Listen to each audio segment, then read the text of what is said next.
दिव्यांग मधुमितार खुशी कहले न सरे।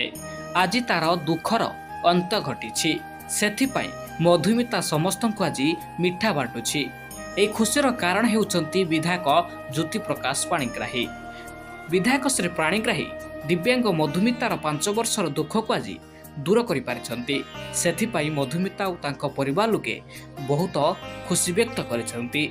सूचना अनुसार बालेश्वर जिला सिमुला ब्लॉक चालुणीगा पंचायत अंतर्गत ईशानपुर ग्रामर उपेन्द्र पाणी बहुत गरीब होइतिबारु भल घरटीए करि पारु नथिले। भंगा घरे 5 कुटुंब को नहीं बहुत दुखरे रही आसुतले। घरटीए पाई सरपंचक ठारू आरंभ करी ब्लॉक प्रशासन निकटरे बारंबार आवेदन करथिले, हेले घर खंडे पाई पारि नथिले। शेषरे घरटीए पाई अंटा भिड़िथिले दिव्यांग झियो मधुमिता। से मध्य प्रशासन पाखरे गुहारी करी निराश होई मुख्यमंत्री पाखकू चिठीटीए लिखिथिले।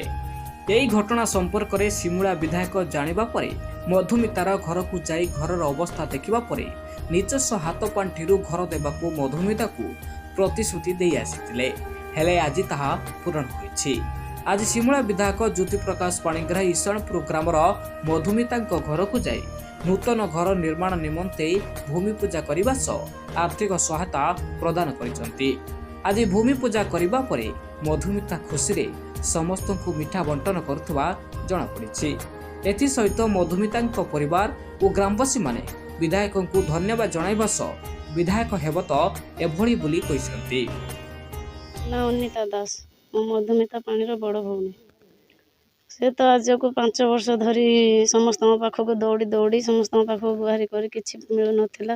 माननीय मुख्यमंत्री को भी चिठी जन आज आमर पूर्वर भी ज्योति प्रकाश पाणिग्राही जी आमर विधायक सी आम घर को आसते प्रतिश्रुति देके जाते जे एसएससी खातार तो ना ना घर दबा तो संभव नुह, जहाँ भी हो मु ते मो पकेट रू पैसा सारी घर करदेवी।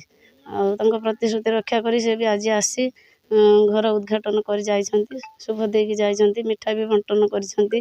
खुशी है मिठा भी खाइछंती से निजे पैसा भी तांको पकेट रू पैसा देकी जाइछंती घर करी तार घरटा पूरा कंप्लीट करके जेबे।